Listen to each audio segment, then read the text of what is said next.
Salut, ici François et bienvenue sur Aux frontières du possible. On dit souvent que rien n'est impossible. Ça tombe bien. Dans ce podcast, retrouvez à chaque épisode des astuces, des conseils, des techniques, des méthodes et des stratégies qui permettent de surmonter les difficultés, booster ses capacités et atteindre ses objectifs. Alors, abonnez-vous à Aux frontières du possible sur votre application de podcast favorite, montez le son et préparez-vous, vous aussi, à dépasser les frontières du possible. Hey, salut, c'est François et bienvenue dans ce nouvel épisode de Aux frontières du possible. Oups, on est déjà jeudi et j'ai oublié de publier l'épisode hier. C'est pas grave, j'ai pris un peu de retard dans mon emploi du temps, mais le principal c'est que l'épisode soit là et que tu l'écoutes. Alors souvent quand je rencontre des étrangers, quand je voyage à l'étranger, j'entends souvent que les Français sont complètement nuls en anglais. Encore pire, on dit souvent que les Français sont nuls en langue. Alors est-ce que c'est vrai? Est-ce que les Français sont vraiment si nuls que ça en anglais? Dans cet épisode, je vais te partager les 3 raisons qui, selon moi, pourraient expliquer pourquoi on est si nul que ça en anglais. T'es prêt? Alors c'est parti. Si tu voyages ou si tu connais pas mal d'étrangers, tu as peut-être déjà toi aussi entendu ça. Peut-être qu'on t'a critiqué par ton niveau d'anglais. Peut-être que t'as déjà entendu cette réflexion. Les Français sont nuls en anglais. Et peut-être que tu t'es demandé si c'était vraiment vrai. Ou peut-être alors que tu t'es demandé quelle serait la cause de cette imperfection anglaise à la française. Moi, je vais te dire un truc, l'anglais, ça a pas toujours été une belle histoire d'amour entre nous deux. Tais-toi. Ah oui. Chut. Moi, je vais te dire un truc. Moi, je vais te dire un secret. Moi et l'anglais, ça a pas toujours été une longue histoire d'amour. En fait, c'était plutôt l'inverse. J'ai galéré pendant des années avec cette langue. Parler anglais, c'était quelque chose qui me complexait. Quelque chose qui me bloquait. Et du coup, comme c'était la première langue que j'ai apprise, je me suis dit que si j'arrive pas à parler anglais, j'arriverai jamais à apprendre une autre langue. Heureusement, j'avais tort. J'ai dû sortir du lycée avec un niveau médiocre en anglais. J'ai dû avoir quelque chose comme 8 sur 20 ou 6 sur 20 bac, je m'en rappelle plus. La seule phrase que je maîtrisais un peu en anglais, c'était « Where is Brian ?» Pour le reste, c'était la galère.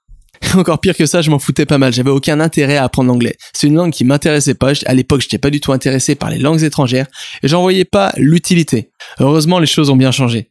À l'époque, je pensais qu'apprendre l'anglais, c'était quelque chose de chiant, quelque chose d'ennuyeux, quelque chose de galère, rébarbatif. Et surtout, je pensais que j'en avais pas la capacité. Le problème, je pense, c'est qu'à l'école, on n'apprend pas vraiment à apprendre une langue. On apprend plutôt à la déchiffrer, comprendre sa grammaire, son fonctionnement, comment utiliser des règles de grammaire, comment la prononcer. Mais on n'apprend pas quelque chose d'essentiel. Quelque chose d'essentiel qui est à la base de tout succès avec les langues. On n'apprend pas à vivre une langue.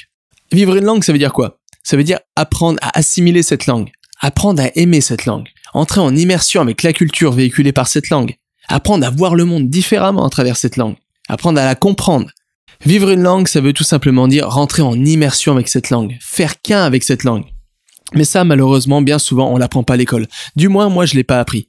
Moi, j'ai appris qu'une langue, c'était quelque chose de morne, quelque chose qui vivait seulement dans les livres de grammaire. J'ai appris qu'apprendre une langue, ça servait à rien d'autre que d'avoir son bac. Et surtout, j'ai appris que pour apprendre une langue, il fallait connaître la grammaire par cœur. Alors peut-être que t'es comme moi, t'es quelqu'un qui déteste la grammaire. Tu trouves ça rébarbatif, chiant, compliqué, et surtout t'arrives pas à assimiler une langue de cette façon. Eh ben t'as bien raison et c'est bien naturel parce que l'être humain n'est pas fait pour apprendre une langue de cette façon. Est-ce que par exemple quand un enfant commence à apprendre à parler, on lui explique des règles de grammaire rigides? On lui explique la prononciation, les fautes qu'il ne faut pas commettre? Est-ce qu'on lui explique tout ça? Eh ben non. Quand un enfant apprend sa propre langue natale, il répète ce que disent ses parents. Il mimique ce que fait sa mère. Bref, quand un enfant apprend une langue, il rentre en immersion avec cette langue, il vit cette langue. Et surtout, il ne l'apprend pas via des bouquins et via la grammaire. C'est peut-être pourquoi la première raison qui fait qu'on n'est pas si bon en langue que ça, c'est peut-être tout simplement parce qu'on n'apprend pas une langue de la bonne manière. On n'apprend pas une langue comme il faut. On apprend à apprendre une langue un peu comme on déchiffre un problème mathématique. Mais on n'apprend pas à vivre la langue. Une autre raison peut-être, je pense que c'est ce que j'appelle le perfectionnisme à la française. On a un peu la culture du perfectionnisme et surtout, on a peur de faire des erreurs. Malheureusement, tout ça, c'est le plus gros danger dans les langues étrangères. C'est ce qui empêche le plus d'apprendre une langue. Parce que pour apprendre une langue, il faut la pratiquer. Et surtout, pour apprendre une langue, pour apprendre n'importe quoi, il faut faire des erreurs. C'est par les erreurs qu'on apprend, c'est par les erreurs qu'on grandit et c'est par les erreurs qu'on arrive vraiment à acquérir une nouvelle compétence. Si on fait pas d'erreurs, on sera jamais corrigé. Ou encore pire, si on attend d'avoir un niveau élevé pour ne jamais faire d'erreurs, eh ben tu sais quoi, on n'aura jamais ce niveau élevé, on va jamais réussir à parler une langue. On pourra attendre un moment, ça arrivera jamais. Parce que parler une langue couramment, ça veut pas dire ne pas faire d'erreurs. Apprendre une langue couramment, ça veut dire plein de choses, mais ça veut pas dire ne pas faire d'erreurs. On peut parler une langue couramment et faire des erreurs grammaticales. On peut parler une langue couramment et faire des erreurs de prononciation. On peut parler une langue couramment et des fois ne pas comprendre ce qu'on nous dit. Ou alors on peut parler couramment et des fois ne pas arriver à dire quelque chose. C'est normal. C'est normal et ça doit surtout pas être un blocage pour apprendre une langue. Imagine un peu qu'un boulanger commence à apprendre son boulot, il commence à faire des belles miches de pain, mais comme il est apprenti, comme il est en train d'apprendre, il ose pas les vendre, il ose pas les sortir du four. Du coup, elles s'accumulent, et comme il aura jamais de retour des clients, il saura jamais vraiment quelle est la meilleure recette, quelles sont ses faiblesses, ses atouts. Et du coup, il va commencer à se perfectionner par lui-même sur ses propres critiques. Il va écouter sa voix intérieure qui va lui dire faut faire comme ça, faut pas faire comme ça. Et du coup, il sera totalement en décalage par rapport aux demandes de ses clients. Et ben là, c'est exactement la même chose. Apprendre l'anglais, apprendre n'importe quelle langue, ça veut dire la pratiquer coûte que coûte. Tant pis si on fait des erreurs, l'important, c'est d'apprendre et d'assimiler cette langue et surtout de vivre cette langue.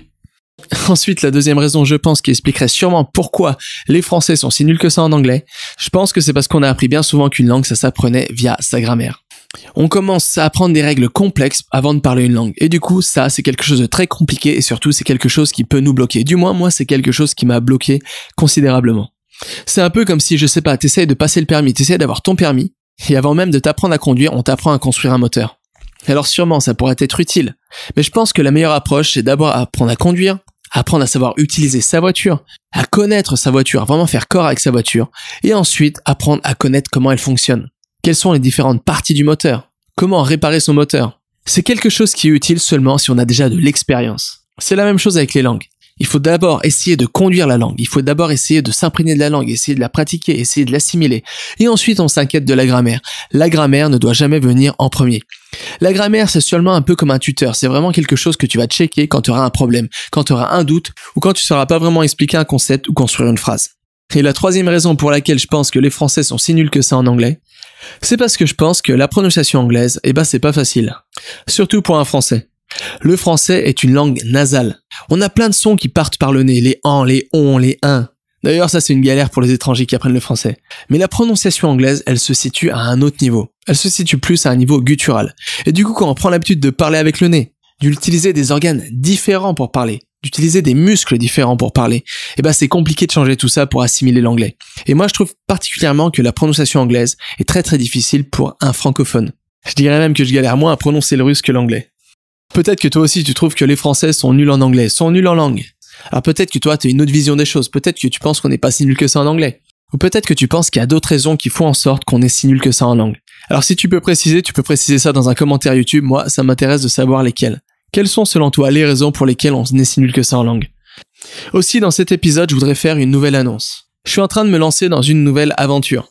J'ai décidé de créer des vidéos YouTube. Alors j'en ai déjà mis 2 ou 3 en ligne, tu peux checker ça en allant sur YouTube en cherchant Super Apprenant ou tout simplement en cliquant dans le lien se trouvant dans la description. Et mon but c'est faire un peu un format différent, faire quelque chose d'un peu différent. Avec ce podcast, souvent je fais des choses recherchées avec des formats assez longs. Et le but avec YouTube c'est plutôt de faire des choses plus authentiques, plus naturelles, plus spontanées, plus courtes aussi avec des vidéos qui dureraient entre 3 et 7 minutes. Beaucoup plus simple aussi parce que je me filmerai, je parlerai, j'éteindrai la caméra et ça sera en ligne, etc. Alors dans ces vidéos YouTube, le but c'est de te donner plus des choses pragmatiques. Te montrer un peu comment j'utilise toutes les techniques que j'enseigne dans mes podcasts, dans mes formations, d'une manière plus concrète. Et surtout, comment je mets tout ça en place dans mes propres apprentissages et dans ma vie de tous les jours. Je te donnerai aussi des astuces plus spontanées, des coups de gueule, des choses que j'ai découvertes. Le but vraiment avec ces vidéos, c'est de donner quelque chose de plus spontané, de plus authentique et de plus en direct aussi, qui est plus basé sur mes actualités du moment. Donc si tu souhaites vraiment booster tes capacités cognitives et mentales, si tu souhaites booster ta mémoire, si tu souhaites en apprendre de plus sur comment acquérir une compétence beaucoup plus rapidement, et si tu souhaites apprendre une langue étrangère, alors tu trouveras sûrement ton bonheur dans ces petites vidéos quotidiennes. Je dis quotidienne, je suis pas un robot, il se peut que 2-3 fois par semaine j'en oublie. Mais le but c'est vraiment de créer des vidéos sans stress qui te permettront à toi d'avancer dans tes apprentissages quelconques. Aussi si tu veux continuer dans cette belle avancée, j'ai créé un petit enregistrement audio pour toi. Tu peux l'écouter, c'est gratuit et pour ça il te suffit de cliquer dans le lien se trouvant dans la description. Nous on se retrouve soit dans le petit audio que je t'ai préparé, soit dans une vidéo YouTube, alors à tout de suite. Vous avez aimé cet épisode? Vous voulez continuer à développer un peu plus vos capacités et soutenir ce podcast? C'est facile, c'est gratuit et ça ne vous prendra que 15 secondes. Abonnez-vous à Aux Frontières du Possible sur iTunes ou votre application de podcast favorite et laissez-moi un petit commentaire. Vous pouvez aussi retrouver tous les liens et ressources mentionnés dans cet épisode et plein d'informations utiles et intéressantes en allant sur le site www.superapprenanttoutattaché.com. Un grand merci et n'oubliez pas, rien n'est impossible à qui sait apprendre.